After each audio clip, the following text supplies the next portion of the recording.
오늘은 3월 17일 화요일 아침입니다. 함께 나눌 말씀은 잠언 14장 25절부터 27절까지의 말씀입니다. 읽겠습니다. 진실한 증인은 사람의 생명을 구원하여도 거짓말을 뱉는 사람은 속이느니라. 여호와를 경외하는 자에게는 견고한 의뢰가 있나니 그 자녀들에게 피난처가 있으리라. 여호와를 경외하는 것은 생명의 셈이니 사망의 그물에서 벗어나게 하느니라. 진실한 증인이 사람의 생명을 구원한다. 그 반대로 거짓말을 뱉는 사람은 속인다라는 이 말씀이 조금은 현실과 먼 이야기처럼 들리실지 모르겠습니다. 하지만 이것은 현실에서 가능합니다. 미국에서 있었던 사건입니다. 수전 멜런이라는 여성은 1997년 30세 남성을 살해한 혐의로 기소가 되었습니다. 이 기소 사건에서 결정적인 증거는 바로 패티라는 여성의 증언이었습니다. 그런데 이 패티라는 여성은 상습적으로 경찰에 허위 신고를 하는 악명 높은 여성이었습니다. 심각한 거짓말 버릇이 있던 패티는 경찰이 따로 파일을 만들어 관리할 정도의 요주의 인물이었습니다.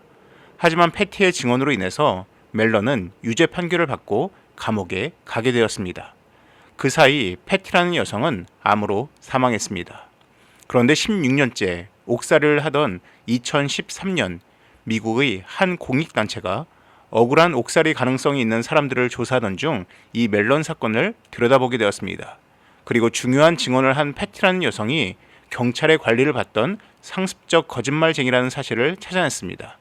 결국 재심을 신청했고 그 다음 해에 무죄 판결과 더불어서 17년의 억울한 옥살이에 대해서 60만 달러의 보상을 받게 되었습니다. 하지만 17년을 보상해 주기에는 부족했을 것입니다. 이 모든 것은 패티라는 여성의 거짓말로 인함이었습니다. 이처럼 거짓된 증언은 사람을 속이고 사람의 안전한 삶에 큰 영향을 줄 수 있습니다. 그러면서 말씀은 사람의 안전함에 대해서 더 본질적인 내용을 다룹니다. 바로 여호와를 경외하는 것입니다. 26절과 27절에서 여호와를 경외하는 것에 대해서 이야기하고 있습니다. 경외심, 우리가 교회에서 혹은 성경에서 자주 접하는 단어입니다. 사전적 정의는 공경하면서 두려워한다라는 뜻으로 이 두려움은 싫거나 무서움 때문이 아닌 존경과 공경에서 오는 두려움을 이야기합니다. 많은 사람들이 기억에 남는 애니메이션 영화로 인사이드 아웃을 꼽습니다. 인사이드 아웃 제작에 자문 역할을 한 분이 UC 버클리대 심리학과 교수인 데거 컬트너 교수입니다. 그분이 쓴 책 가운데 경외심이란 책이 있습니다. 그분은 경외심은 세상에 대한 기존 이해를 뛰어넘는 거대한 무언가와 마주했을 때의 감정이라고 말합니다. 그러면서 경외심은 우리의 삶을 더욱 풍요롭게 만들지만 이는 물질적인 소유나 소비를 통해서는 얻을 수 없다고 말합니다. 우리가 세속적인 것들을 뛰어넘어서 더 큰 존재와 연결될 때에 우리의 내면 깊숙한 곳에서 일어나는 감정이라고 표현합니다. 그러면서 경외심을 경험할 수 있는 8가지 영역을 이야기합니다. 타인의 용기와 친절, 집단의 협력, 대자연, 음악, 예술과 디자인, 탄생과 죽음, 위대한 통찰이나 깨달음입니다. 그리고 또 하나의 것이 바로 영적 체험입니다.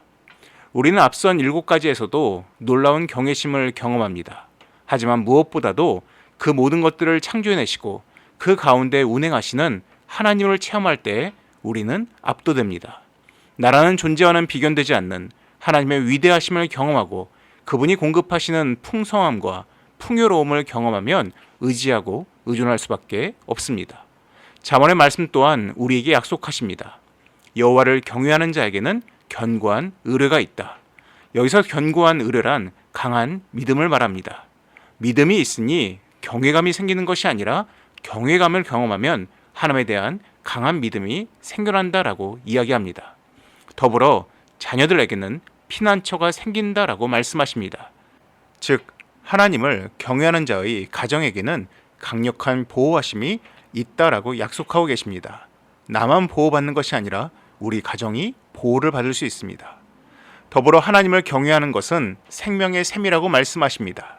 우리가 갈증이 날 때 탄산음료를 마셔도 목마름이 해결되지 않습니다. 시원한 물을 마셔야 됩니다.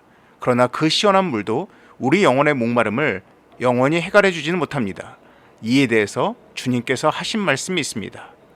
예수께서 대답하여 이르시되 이 물을 마시는 자마다 다시 목마르느니와 내가 주는 물을 마시는 자는 영원히 목마르지 아니하리니 내가 주는 물은 그 속에서 영생하도록 솟아나는 샘물이 되리라.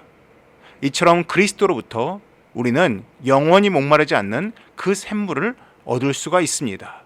오늘 잠언의 말씀에서도 바로 하나님을 경외함을 통해서 얻을 수 있다라고 말씀하고 있습니다. 동시에 여호와를 경외하는 자는 사망의 그물에서 벗어날 수 있다라고 말씀하십니다. 유대인 영어 번역본 성경을 보면 스네어란 단어를 사용하고 있습니다. 덫을 의미합니다. 사냥꾼이 동물을 잡기 위해서 펴놓은 올가미입니다.